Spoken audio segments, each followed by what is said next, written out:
Sejam todos bem-vindos em nome de Jesus. Queria ministrar uma palavra hoje aos casais e queria muito que vocês pudessem abrir o coração para receber essa palavra e assim trazer benefício, trazer luz para o seu relacionamento. Nós vamos estar lendo de início aqui em Colossenses, no capítulo de número 3, e nós vamos dar ênfase à comunicação entre o casal, tá bom? Versículo 18, diz assim: Mulheres, sede submissas a vosso próprio marido, como convém no Senhor. Marido, amai cada um a vossa mulher e não a trateis asperamente. Bom, a Bíblia diz que o marido é o cabeça, o marido tem o governo, de uma maneira geral, do seu lar, e quem governa presta conta a Deus, inclusive, por causa disso. Mas tem outro texto na Bíblia que diz: maridos, ame a vossa mulher como Cristo amou a igreja. Então tem algo importante para ser falado aí. Por quê? Porque Jesus, que entregou a vida por nós, pela igreja, ele diz assim: a minha vida ninguém tira, eu vou-la dou. Ou seja, é uma coisa voluntária. E ele se sacrificou.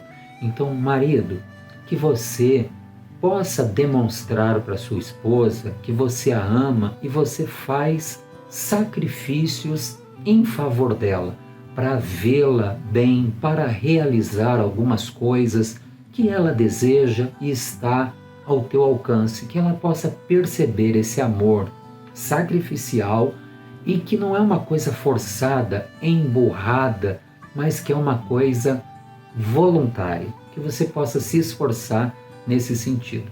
E no final diz para você não a tratar asperamente, para que você não se irrite para com ela. Bom, é claro que se você tem o governo da sua casa, obviamente que às vezes você vai precisar dar uma palavra firme da maneira que você quer que sejam as questões, mas que você sempre possa trazer para as conversas, para a comunicação, palavras gentis. Queridos, que nós nunca venhamos usar palavras de baixo calão, palavrões, palavras ofensivas ou que diminuam o nosso cônjuge. É muito importante que nós possamos ter na nossa comunicação a paciência, porque a ira do homem não opera a justiça de Deus. Sempre que nós estamos irados, a chance de cometer erros, ela aumenta muito. Então, que a gente possa ser paciente, que a gente possa ser gentil e que sempre as palavras possam ser ali temperadas. Eu queria complementar ainda, na primeira epístola de Pedro, ainda falando sobre os maridos, no capítulo 3 e no versículo de número 7. Diz assim: igualmente, vós maridos, vivei com elas com entendimento, dando honra à mulher como vaso mais frágil e como sendo elas herdeiras convosco da graça da vida, olha só, para que não sejam impedidas as vossas orações. Então, Deus, ele fala que a mulher é como um vaso mais frágil, e isso não é somente fisicamente, né? O homem, ele foi feito na sua estrutura mais forte fisicamente, mas até emocionalmente nós temos muitas diferenças. O homem, ele é mais racional, a mulher, por sua vez, ela é mais sentimental, ela é mais emotiva, e isso será útil em várias ocasiões, né? Então, nós devemos honrar a nossa mulher. Então, sempre que nós vamos tomar uma decisão, como é importante que ela se sinta importante.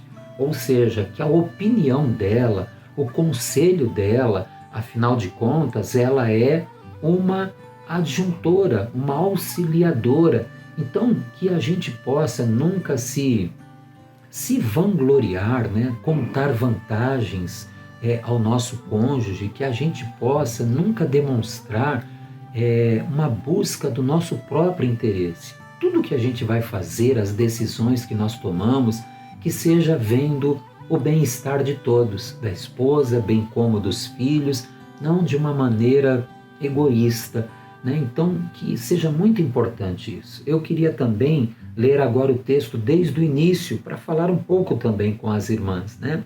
Capítulo 3, semelhantemente, desde o início, tá?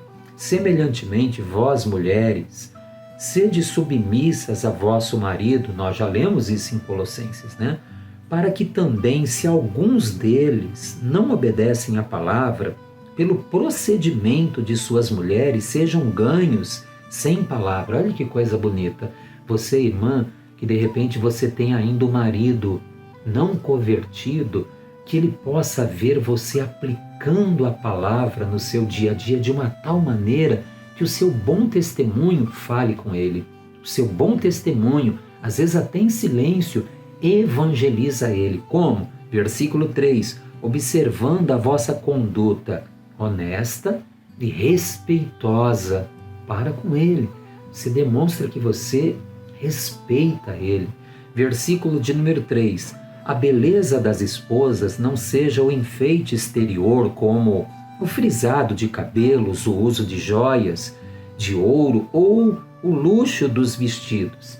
Então, queridos, esse texto não é algo para proibir, né, o uso de joias, entre outras coisas. Não, mas é falando que a beleza principal deve ser a interior. É claro que a beleza exterior é importante. E você que vai se casar, por exemplo, que você possa se casar com alguém com quem você se sente atraído, com quem você vê uma beleza nessa pessoa, mas a beleza principal da mulher é a interior. E qual é essa beleza interior? Está escrito aqui, versículo de número 4, mas a beleza interior no incorruptível traje de um espírito manso e tranquilo, que é precioso diante de Deus.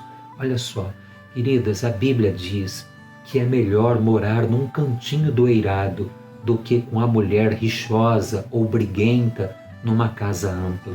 Então isso é muito cansativo quando você tem uma mulher briguenta, uma mulher mandona, uma mulher que não sugere, ela não pede, ela impõe o tom de voz dela, ela se impõe. Isso é muito ruim dentro de um casamento, porque sai do papel da mulher.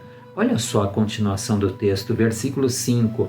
Pois assim se adornavam antigamente também as santas mulheres que esperavam em Deus, estavam submissas a seus maridos. E aí Deus ele traz uma pessoa como exemplo. Olha só, versículo 6. Como Sara obedecia a Abraão, chamando-lhe Senhor, sois filhas dela, se fazeis o bem e não temeis nenhum espanto.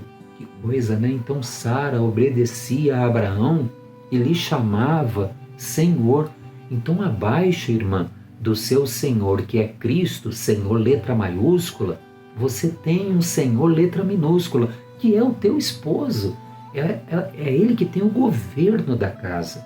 Então, quando você for se dirigir ao seu esposo, sozinha, em público, então nem se fala.